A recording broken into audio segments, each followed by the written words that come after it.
Good morning, everyone. Good morning. So we're going to have this lovely morning on psychedelics. Literally a trip of a lifetime. You will find a package under your chair. Joking that I tried to get the gift bag from Saib and they didn't allow it, but it's okay. So who has not taken psychedelics here? Okay, wonderful.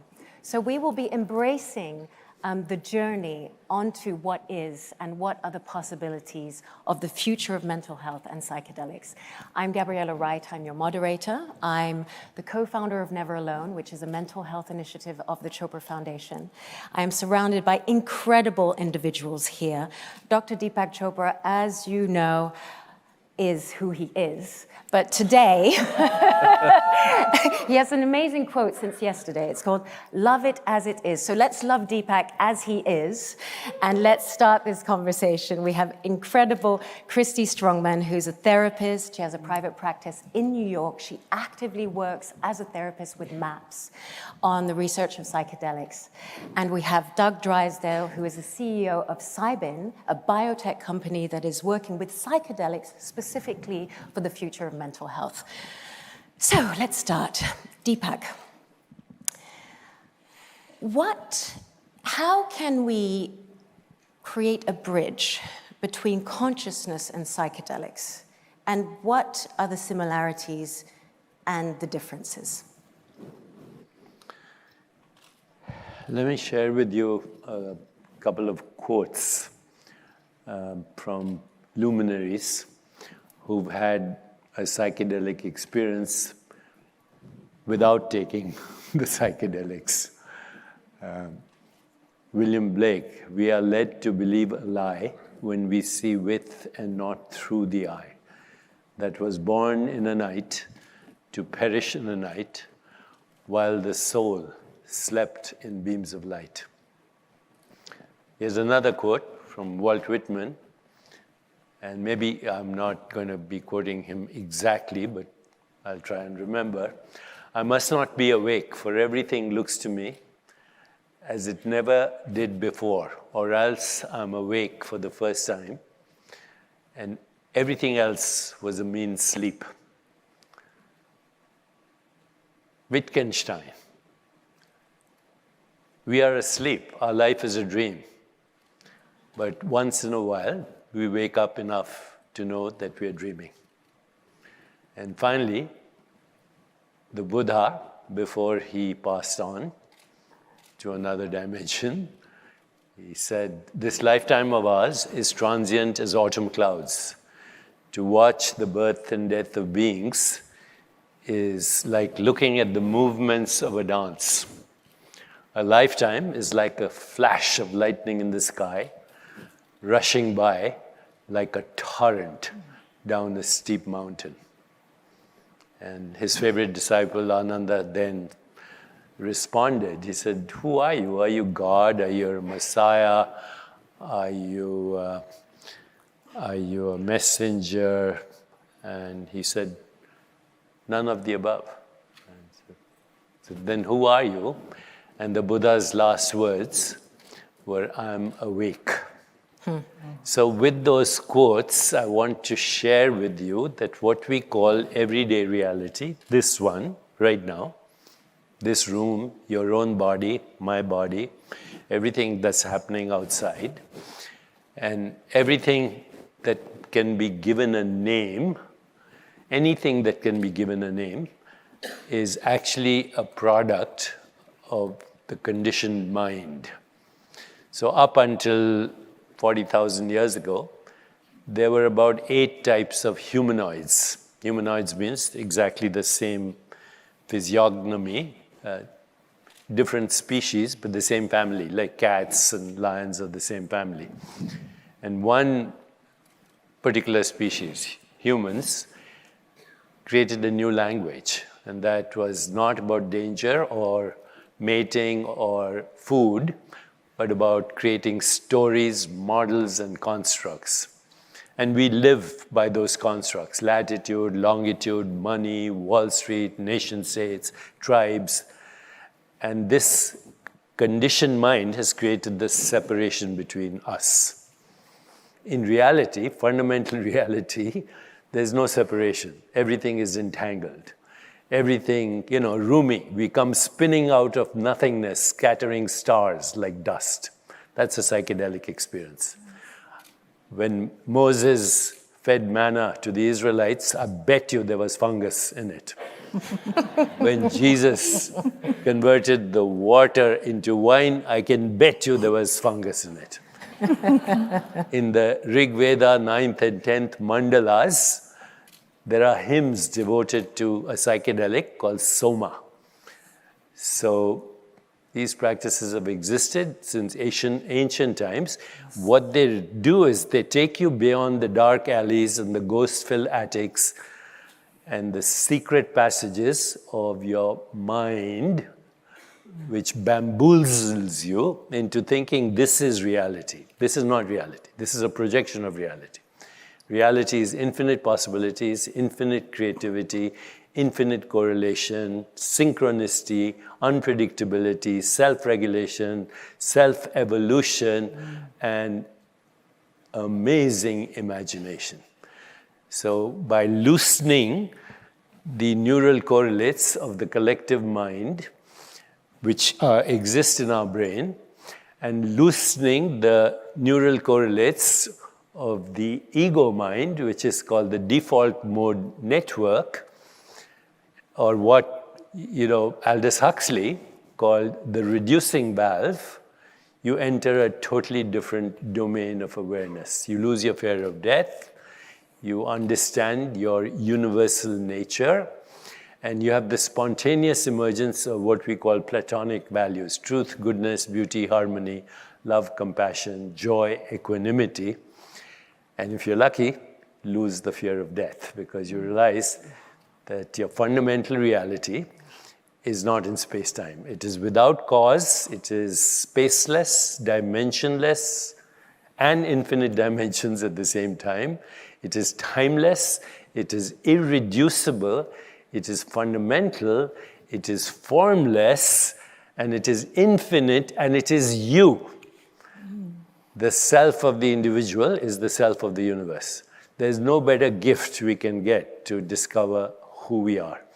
Because once you find out who we are, as Rumi said, by God, when you find yourself, you'll be the idol of yourself. That's how they work. Thank you. Thank you, Deepak. So thank you, Deepak, for having this introduction to set the stage, because we are all here for a mini documentary series called Open Minds.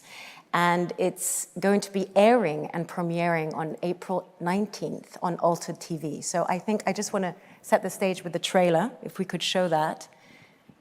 And then we'll take the... I think psychedelics might wake us up. And if they do, then maybe we can re-engineer the world. It's this ability to step outside yourself, literally.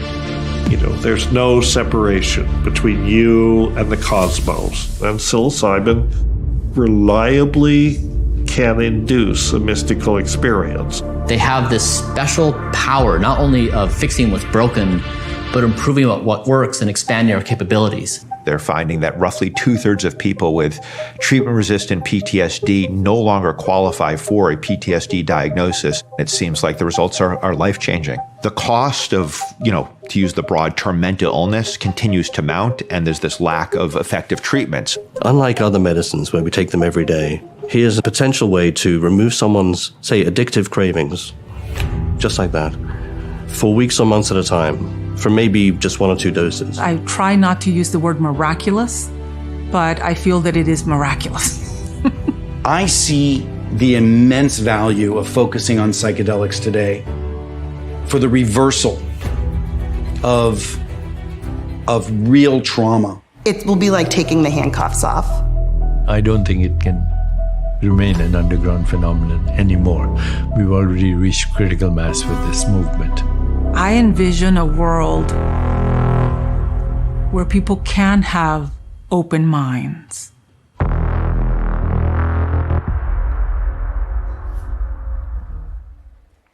So here we are.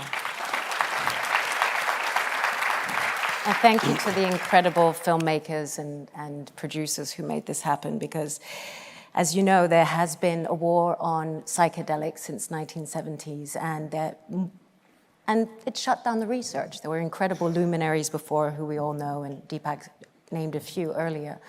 But today we're looking at the resurgence of how this can truly help us, how this can be, quote unquote, a miraculous experience for the mental health crisis of today. Every 40 seconds, someone dies by suicide. My own sister died by suicide 4 years ago. And thanks to that awareness, that blind spot, I'm here today on a crusade, one could call it, but here to support these incredible voices to find solutions, because we all suffer. We all suffer in our corners. We all experience loneliness at some point, and we need to find a togetherness. And if this can help us, then let's go on that journey. Yes. Christy, you have a hands-on relationship with your patients and your clinical practice. Just to feed into what Deepak said earlier, from what I've heard, you had a very spiritual, quote unquote, experience with psychedelics even before you knew you were becoming a therapist, quote unquote. So I'd love you to share that story to inspire the audience. Sure. When I was a young child, I would find myself singing a lot of the time, just to myself, and reading a lot of devotional books and reading the Bible, reading, ideas that other people have given me about like their own prayers. I guess I was kind of an odd kid. Instead of going out, because I wasn't really allowed to go out during the weekends, I would stay in my room and just read and sing to myself. And I found that this sort of created a connection with, I called it the divine, and later I would consider that as part of myself. And it wasn't until several years after I was a little grown up, in my 20s, when I would hear the word psychedelics, and when people would talk about what they experienced during psychedelics, it made me go back into my own experiences when I was a preteen and teenager. And I thought, well, this is what I experienced. And in my 20s, I felt that I lost a little bit of that connection, just with life and all of that. So that's when I decided to look into psychedelics. And sure enough, I felt able to reestablish that connection with myself, with that spiritual Godhead. And of course, as time went on, then I started reading about psychedelics being used in mental health. And I could really understand why that was even a thing, because during my own experiences, I was working on myself. I was connecting again with the greater me, the greater everyone, everything that I couldn't help but to feel connected to. And so I decided to become a therapist. And I found myself working for MAPS as a therapist in their phase 3 clinical studies. Do you want to explain what phase 3 clinical studies mean, so you understand where we're at? Yes, so the FDA allows us to do studies with people that have medication-resistant PTSD or post-traumatic stress disorder. And so there are certain levels that you have to go through in order for a prescription to then become acceptable, that you can get through your doctor or a treatment. And so we're going through that process. In fact, MAPS, which is the Multidisciplinary Association for Psychedelic Studies, has been doing this since the 80s. So I primarily work with MDMA, with these patients that have post-traumatic stress disorder, that nothing has helped them. They have lived with this for decades, and post-traumatic stress disorder really limits one's life, one's experience of the self and their loved ones. And I can tell you that having firsthand experience working with these patients, that from the first dosing, which is actually, 3 dosings to qualify for the study, just after the very first one of the 3, there's a dramatic change in the way that they're able to look at their traumas to be able to really even communicate about the things that they weren't able to look at. And it really is a magnificent way to do self-work, and especially with having a therapist there, because there's two of us, and as they're processing, it's really eye-opening, even for us therapists, to be able to then say, maybe if we were able to do this much more with a greater population, not just with a smaller group of people that were able to qualify for these studies, it would really be a monumental way for us to really awaken to ourselves. Yeah, that's my hope. That's a wonderful hope. It's beautiful, beautiful. I mean, psychedelics are already helping people, whether it's an underground movement or whether it's, you know, here in this context where we can openly talk about it. And Cybin, this is a public company, and you are literally on the forefront of psychedelic research and extracting, from what I've understood, a certain strand and molecules of psilocybin, and for them to be implemented in a faster experience. So can you just obviously expand on that, because I'm obviously not a doctor, or am I a biotech investor? But it'd be great so that everyone can understand what are the possibilities are in your landscaping. Yeah, maybe I'll just start, first of all, by thanking Altered TV for making this docuseries, and for all of the cast members too. Thank you. It's such important work. We've spent decades receiving misinformation about psychedelics. Absolutely. And this building stigma around psychedelics because of the war on drugs. And now we're in a situation where we have quite a high hill to climb to change people's minds about psychedelics. So this is really important work. And what we're doing at Cybin is all about changing minds. So changing the minds of the general public, changing the minds of regulators, changing our patients' minds from being depressed to not being depressed.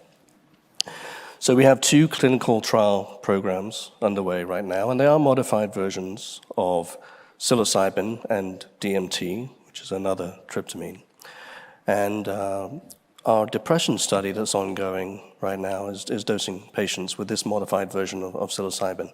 We've modified it so that it can deliver more reliable results, and also so that it's a little shorter, just a few hours rather than a whole day of treatment. So fits into the healthcare system a little more conveniently.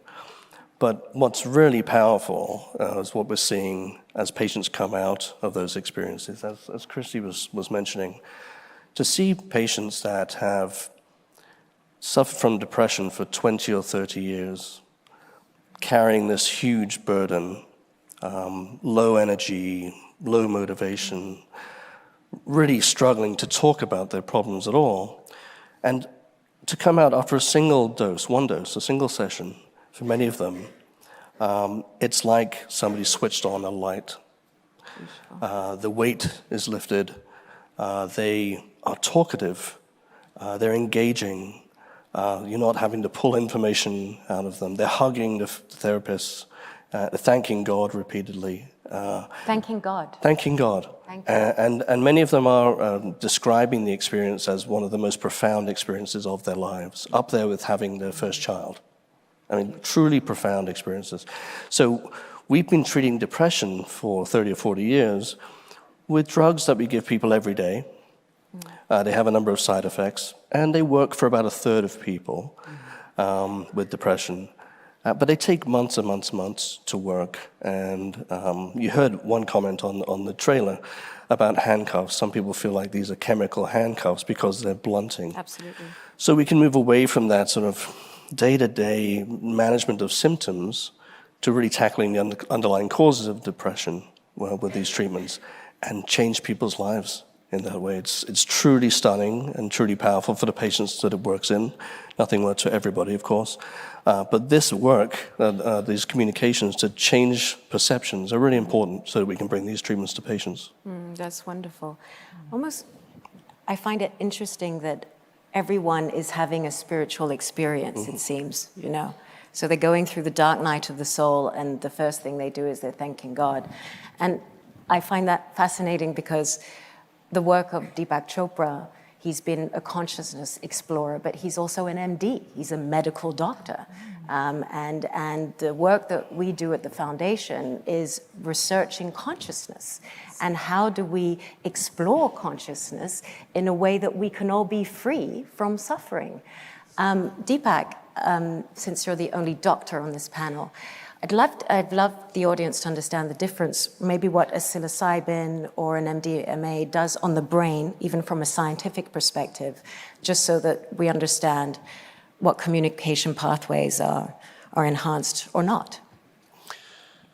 So the human brain evolved, as did all other species, in the savannah. And we have three brains, actually. We have a reptilian. Let me use a handy model for you. Okay, this is a handy model, and the pun is intended. Okay.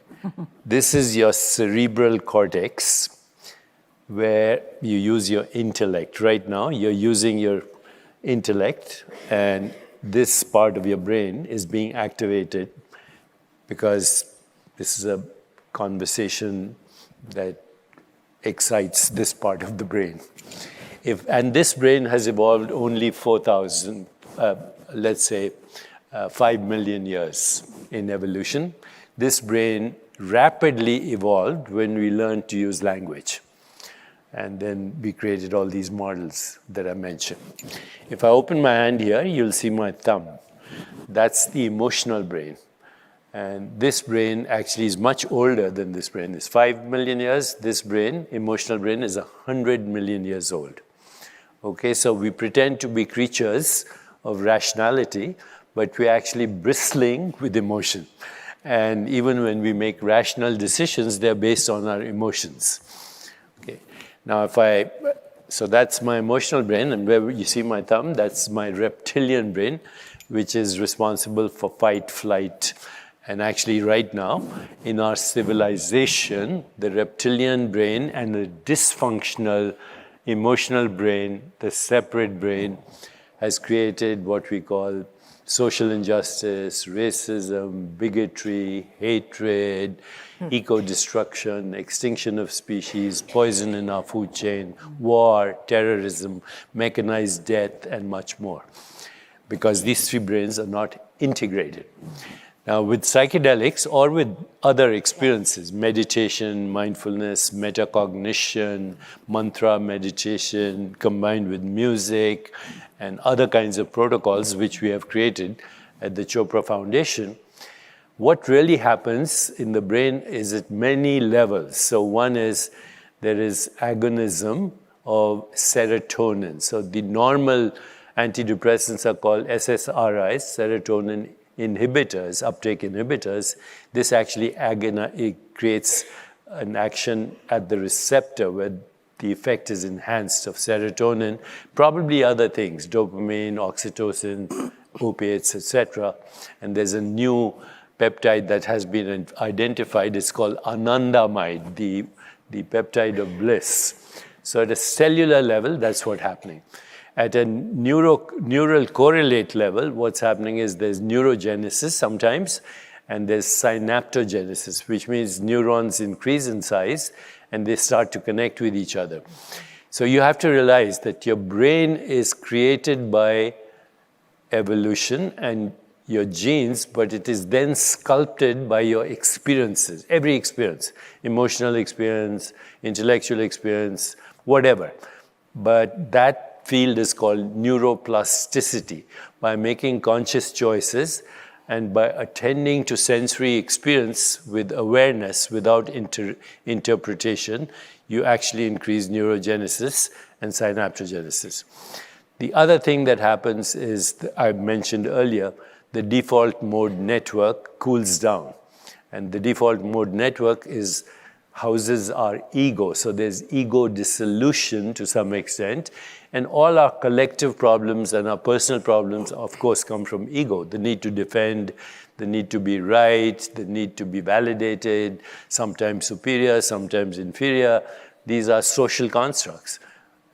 We are equal beings, but the social contract creates these boundaries. So these boundaries get dissolved.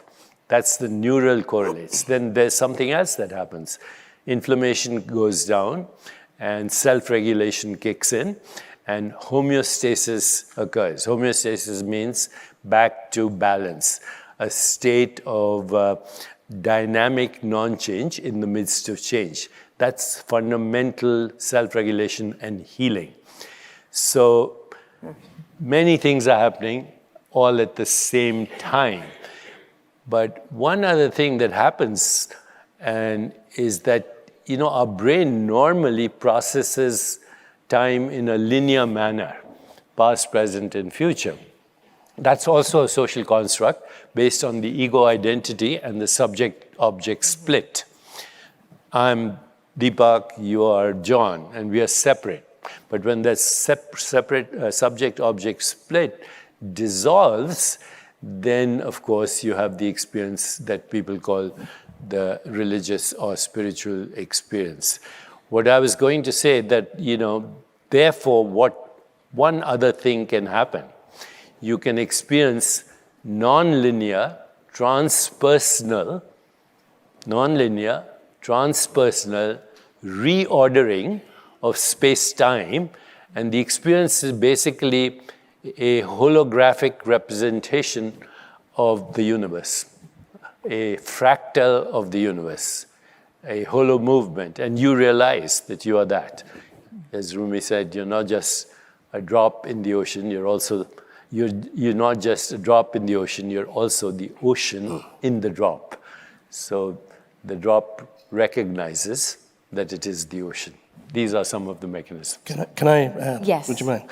So I'd love to steal an analogy from Michael Pollan, if that's all right. And many of you may have seen the Netflix series, How to Change Your Mind. He uses a great analogy, I think, to translate the science, which is that it's about forming habits. We all form habits. Mm-hmm. It's a good thing, so we don't have to learn and relearn all the time. Conditioning. It's conditioning. You learn how to walk up the stairs, you only have to learn it once. Absolutely. And that's, when we're thinking positively, that's good. In some conditions like depression and anxiety, people have these maladaptive patterns of thinking, which means they're negative thoughts or they're ruminating. And these are bad habits, if you like. Mm-hmm. And he likens it to skiing down a hill. And you ski down the hill and you do it every day, and you're forming ruts in the snow. These are your habits. But after a while, you can't get out of the ruts. Absolutely. You keep staying in those negative maladaptive patterns of thinking. And so what psychedelics are able to do are to act like a fresh fall of snow. So you can ski in a different direction. That is a beautiful image. That's lovely. I love that. I wish it was mine. Actually, Deepak, I was going to... Can you take us to the universe right now? I think since he's here... First, let me ask you a question. Are you finding this conversation interesting? Okay, good. Okay. So now please listen to me very carefully and don't screw this up. Okay? Please listen very carefully. I'm going to ask you the same question, and the question is what? Are you finding this conversation interesting? And that's the question, and then the answer is an enthusiastic yes. But this time, don't answer me till I raise my hand, okay? All agreed? The instruction is clear? Are you finding this conversation interesting?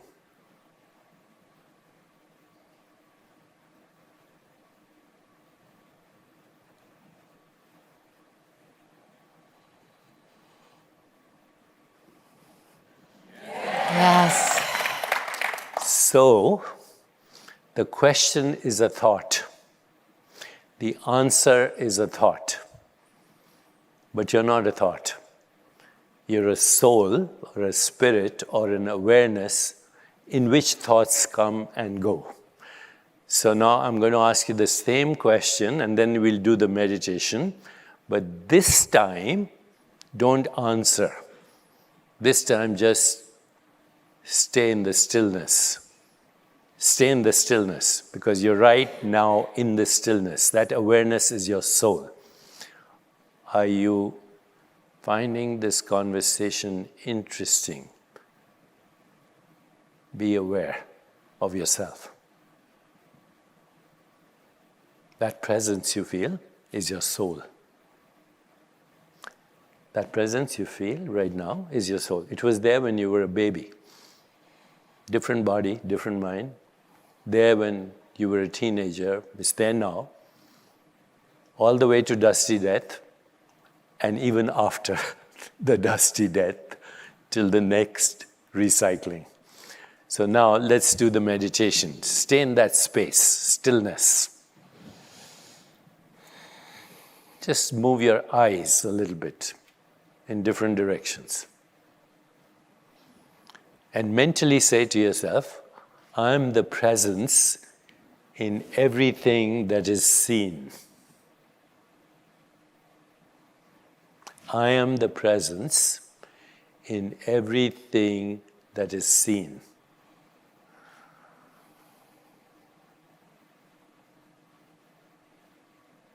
Now close your eyes. And listen to any sound. In this case, the sound is my voice, but whatever the sound is, well, there's a faint humming of the air conditioner too. There's an occasional cough. So be aware of sound. And remind yourself, I'm the presence in which every sound is heard.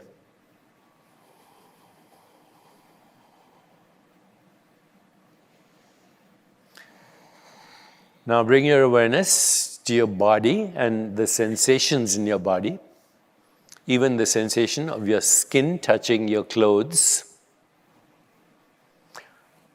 I am the presence in which every sensation is experienced.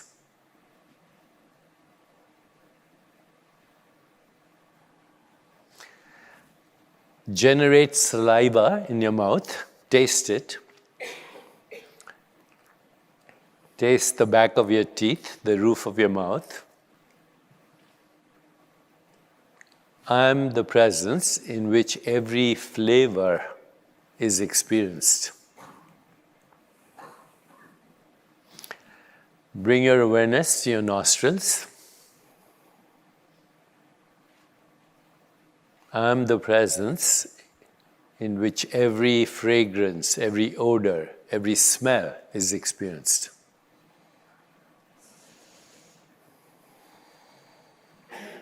Bring your awareness to your heart. Think of someone you love. Feel the love in your body. I am the presence that generates every emotion. It is my choice.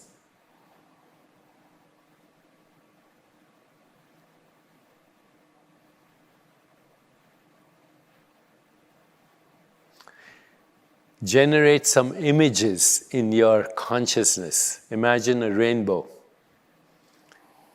Imagine a beautiful sunset on the ocean. Imagine a waterfall. Imagine red roses. I am the presence in which every vision is imagined.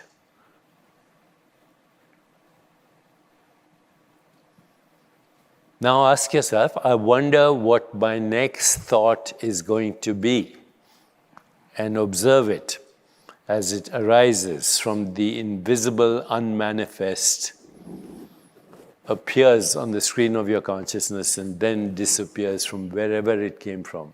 I wonder what my next thought will be. I'm the presence in which thoughts arise and subside like clouds in the sky.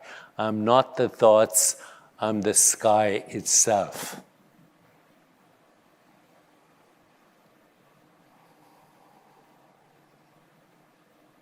Now let your presence, your awareness, move outside the boundaries of your skin. Let it be aware of every person in this room. Feel the energy in this room. Now move your awareness outside this room, into the convention center, into the city of Austin, Texas, the planet, the solar system, the Milky Way galaxy, and beyond. I'm the presence in which every experience is available in the fabric of space and time. I am. I am present in the fabric of space and time. I am. And now let all of that go and rest in your presence. Rest in your being. Spaceless, timeless, eternal, beyond birth and death. I am.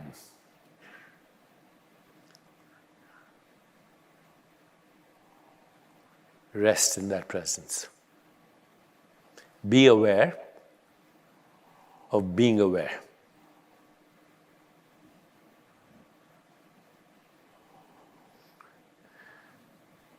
Now you can relax into your body, and then please open your eyes.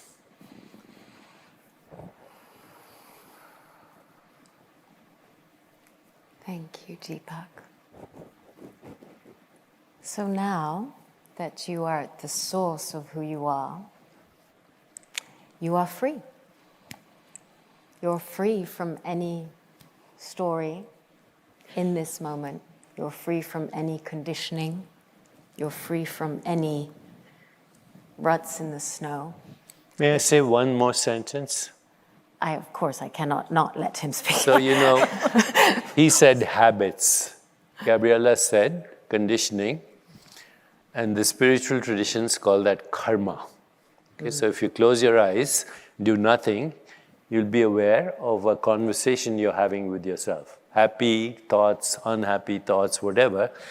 That is projecting as this body, and it's called the karmic body. The conditioned mind, the karmic mind, the conceptual mind, whatever. But beyond this is the bliss body. And that's who we are. But sorry for the interruption. Absolutely not. Thank you, Deepak.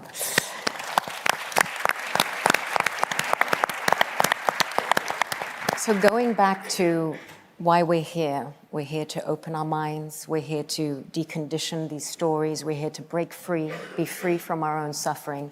We're here to destigmatize mental health modalities, because first of all, mental health is stigmatized. It just is, depending on our background, our cultural background, where we're from, what conversations we're having at home, there are not enough therapists available. That's a reality too. We might want to be helped, but how can we find the tools? How can we have this self-awareness? How can we have these things? So, Christy, I'd love to, first of all, I don't know many therapists who practice with psychedelics or quote-unquote plant medicine.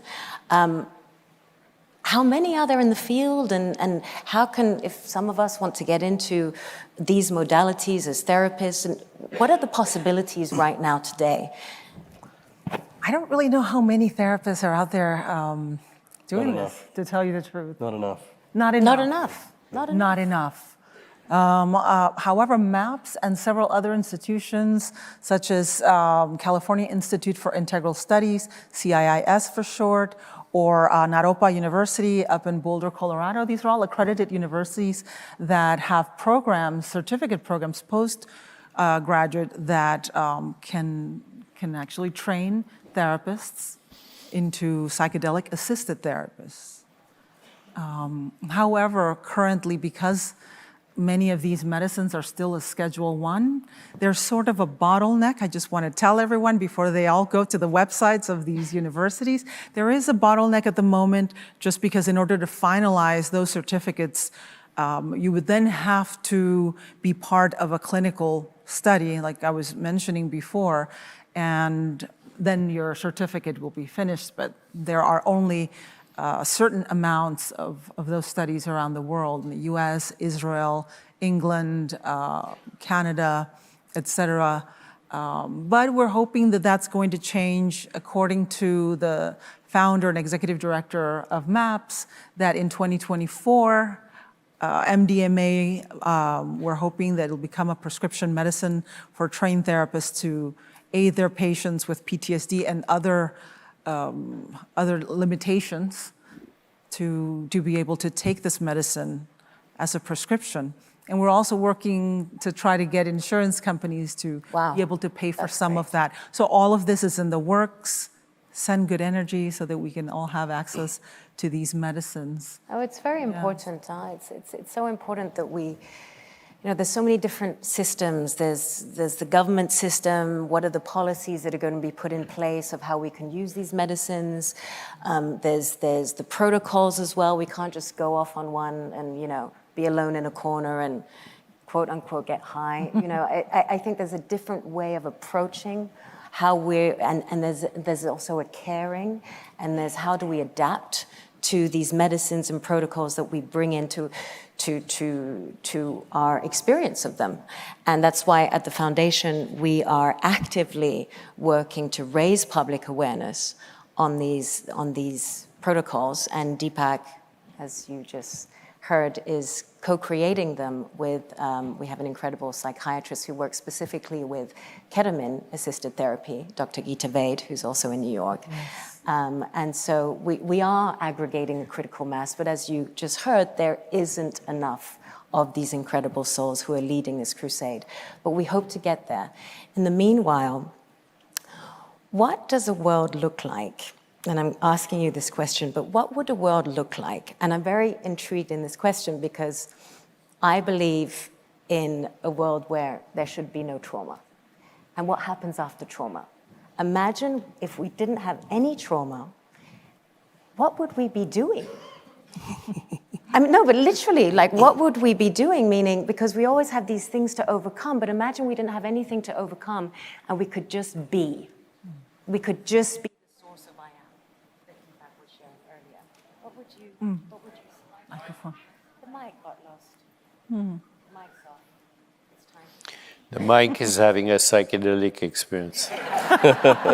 Once. Deepak, answer that question. What would the world be like? So, everybody has trauma. Everybody has trauma.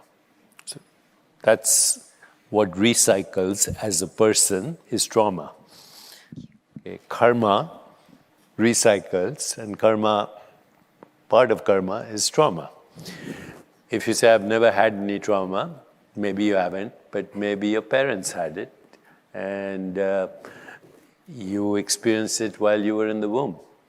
Or maybe your grandparents have it. Now we know from epigenetics that trauma, actually the memory of trauma, is recycled through genes and epigenetic memory. How that happens, memory is a deep mystery, but that trauma recycles. The memory of trauma is anger. The desire to get even is hostility. The anticipation of trauma, again, because you're scared, is anxiety and fear. Blaming yourself is guilt and humiliation. And the sum total of this is depression. The depletion of this is depression. So at some point, everybody has this. And you say, no, I meditate, I exercise, I have the best relationship, I have most money, I have 10 exits, whatever. I feel life is great. But wait a little bit. Everybody gets old. Everybody at some point, although we feel, hopefully, no infirmity, but everybody also encounters death. Okay, so the spiritual traditions tell us that these traumas or these interpretations of injury is what keeps us in fear. And the solution to this is only one thing, is to wake up. That's why I say the waking up from trauma is the waking up to reality, who you are. And who you are is the entire universe. 50% of your atoms in your body come from the Milky Way galaxy. 50% remaining come from other galaxies. There are 2 trillion galaxies. So who are you? You're the whole universe right now in this moment. Rumi, we are the universe in ecstatic motion. Look at these worlds spinning out of nothingness. This is you. Beyond all ideas of right and wrong, there is a field. I'll meet you there. So yes, if we had no trauma, we would be in the field and we would meet there. And we would have immense empathy, immense compassion, immense love. And we would know that the only purpose of existence is joy. If there is no joy, then what's the point? I love that. What's the point of life if there's no joy? So we would all be universes. We would be the source of I am. We're getting to our questions, but I just wanted to, Christy, what would that world look like for you if everyone could, have these, whether it's microdosing or psychedelic therapies to accelerate our source to who we are? What would that look like for you? I think of openness, openness to ourselves, that we could really encounter whatever we can dream of. Beautiful. Openness. Openness, open minds, yet again, we'll be free. Doug? I'm going to be a little bit more practical. Oh, it's good. I mean, we do need people on the earth. Just to bring it back in the to universe, the earth, here we are. Back to sort of our everyday lives. 900 million people around the world suffering from depression, addiction, and eating disorder. 300 million people suffering from depression. So this is an enormous problem. Absolutely, it's a gonna pandemic. It will take us a long time Yes. just to solve it. Depressed patients often have many other comorbidities or other things that are wrong with them. More likely to have high blood pressure, more likely to have heart disease, more likely to find themselves in the hospital, more likely to feel suicidal. And all of these situations that add on to their depression put them in the medical system more frequently. So you can imagine if we could take away someone's depression for months at a time from 1 or 2 treatments, we can keep them out of the hospital from all of those other things. So we could actually basically service other Think what we could areas. do with the medical system. Absolutely. We could free it up. There aren't enough doctors today. There aren't enough therapists today. And it's tough to figure out how we're going to find the 40,000 doctors that we're missing at the moment. Perhaps we remove the work by curing patients. Thank you. That's very relevant. Thank you so much. Wow. Well, I believe that we're going to go into our Q&As. The first question that we have from our audience is, ha-ha. Ha ha ha ha, I love this one. Deepak, would you speak on your first introduction to psychedelic medicine? So in India, you go to medical school after 2 years of pre-med. I entered medical school in 1964 at the age of 18. And shortly after I entered medical school, I was told there was a controlled study on LSD with Harvard Medical School, students from Harvard and some of us included, because we had an affiliation with Harvard, and we took LSD under controlled conditions. I had ego dissolution, but I was also watching a poster of Mother Teresa licking the wounds of children with leprosy.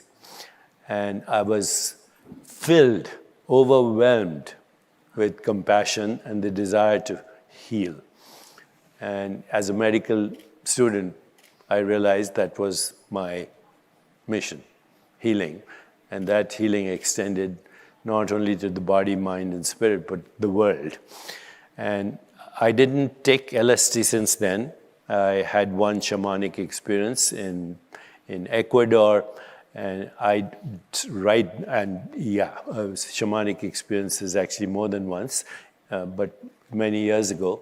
Right now, I'm not taking psychedelics. I can get into that space anytime, just He is the with an psychedelic. intention. And I am promoting the research. So personally, at this moment, I don't feel the need. And that's where you want to get, where you can get into the state of bliss and joy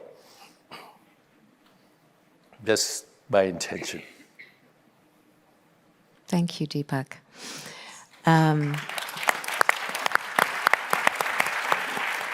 So the next question we have for Doug. Tell us about the different kinds of psychedelics being explored by Cybin and the pros and cons of each. Sure, okay. So we have two programs, one based around psilocybin, and one based around DMT. Psilocybin occurs naturally in about 200 species of mushrooms, magic mushrooms. Yes. If you take psilocybin naturally, it'll last 6 or 8 hours or so, quite a long duration. We think that's difficult to fit into the healthcare system. Like you were saying. Right. Yeah. So if we can reduce that time, that's always good. Because patients take these treatments in a clinical setting under observation, so it's not at home. Absolutely. It's, they're surrounded by a team. And it's also fairly variable because psilocybin is not active. It's a prodrug of psilocin. So you take the psilocybin, it converts to psilocin in your body, and that enters the brain. What we've done at Cybin is create an analog of psilocybin that acts in the same way, in that it's delivering psilocin. It doesn't require that metabolic step, so it kicks in faster, about 15 minutes or so. Has a duration that's shorter, still a few hours, 2-3 hours or so. But we've removed some of the variability from that need for metabolism. We all metabolize differently. You might have a moderate response. I might have a very profound response from the same dose of natural psilocybin. So we've synthesized this analog to make it more reliable, more predictable, and shorter so that it can fit into the healthcare system more appropriately. The goal, of course, ultimately is to gain reimbursement.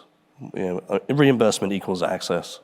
Currently, I mean, if you have enough money, you could fly to Jamaica or Costa Rica or somewhere and enjoy a psilocybin retreat, but that's 1% of the folks that can afford to do that, so we're trying to support patient access. DMT is a little different. It's structurally very similar to psilocybin, but has a very different experience. Psilocybin is very inward in terms of the experience, and DMT is quite different. Often people will see foreign bodies bouncing basketballs, or think it's a little bit of a different experience. Obviously, I've never done it, so. DMT is really short acting. It's broken down very rapidly in the body. So if you take a dose, maybe you'll have a 5 or 10 minute experience. So therapeutically, is that long enough to really do the work? To integrate. Right, to do the psychological work. So we've created a version that is extended. So maybe 45 to 60 minutes that. And we're working on those dosings right now. And that's for anxiety disorder. So our hope is that patients and physicians can choose. Do you want a 2 to 3 hour internal experience, a 45 to 60 minute different experience, both likely to work pretty effectively because they have similar mechanisms of action. That's interesting. And I want to actually extend this question to Christy because you're working with MDMA. Correct. So what does that look like? So we've just heard the landscape of psilocybin and DMT. What does that look like when you have the protocol with your patient? Well, it's a little longer than that. It's usually we give about 8 hours. 8 hours. 8 hours, but really, I mean, you could say that the peak and the part of the journey before the drop could be about 5 hours, depending on the dosing and depending on whether or not they also get the booster afterwards. So first is the initial medicine, and then after the booster could be about 8 hours. So speaking about timing to be able to process and acclimate to that internal space, I do also think that elongating that journey can also be very helpful. Interesting. Can I just add, though, that the results that you're seeing are spectacular. Absolutely. It's really hard not to be so celebratory about it, even though we're not yet out of the woods in legalization. But it really is an outstanding way to process, I've noticed through my own experience as well as through seeing my patients. May I add that also as part of the training with MAPS, there is an option for therapists to also take the MDMA. With two trained therapists that are lead therapists, and that way, as part of one's training, you will know what you're putting your patients through. Oh, yes. I mean, I think that's essential. And it is magnificent in terms of actually understanding empathically what the patients are going through. Absolutely. Yes. It's a communion, actually, huh? It's a communion. Yes. So this is a very important question, because what can the public do to help support legalization of psychedelic treatment? Now, this is a very good question because we want the legalization to be accelerated to help people. That's the goal, always in the clinical setting. So what can we do? Christy, again, what can we do? First, I would say educate yourself about these substances. Watch the docuseries. Watch the documentary series. Open minds, please. Share it, of course. Share it. Absolutely. And I really think that the more normalized that consciousness expansion can be, the better. Because that means that we're embracing ourselves more. Psychedelics can then be a tool into ourselves, into healing. Doug, anything you from a legal perspective? Yeah, we've made tremendous progress. It's incredible how many states and cities have recently, over the last year or two, decriminalized many of these substances. At least for Oregon, yes. Washington, D.C., Colorado, many others are in the works as well. And then that doesn't mean that these substances are becoming legal, but at least they've removed the criminal nature for possession of a small amount of these substances. So that's a start, I think. That's a start, yeah. And I think it's a good indicator of public sentiment.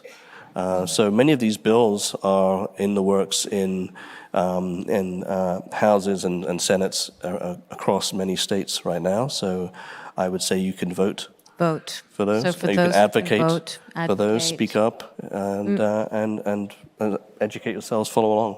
Yeah. Educate, yeah, absolutely. Deepak, any last words on public awareness? Yeah, at the foundation, our goal is just to bring public awareness to the science behind it, and also public awareness to the great wisdom traditions that actually showed us that we are not human beings having a spiritual experience, but spiritual beings having a human experience. That's a quote from Teilhard de Chardin. We are non-local beings having a local experience, and that experience ultimately gets rid of the fear of death. And it's the key to reality, literally the key to reality, because everything that you otherwise experience is a wonderful, magical lie. Wonderful. Your perception tells you the earth is flat, nobody believes that anymore. Your perception tells you that the ground you're standing on or sitting on is stationary. It's spinning at dizzying speeds and hurtling through space at thousands of miles an hour. Your perception tells you that you're matter. No, you're infinite space. And the congealing, the resistance of that becomes matter. The fluctuation of that becomes mind. But in reality, you're spirit. So that's the awareness we want to bring to the world. Thank you, Deepak. Thank you, Christy. Thank you, Doug. Thank you for listening, everyone. You're amazing. Please go forth. Remember that you're the universe. And let's just go. Let's raise awareness and open our minds. Thank you very much.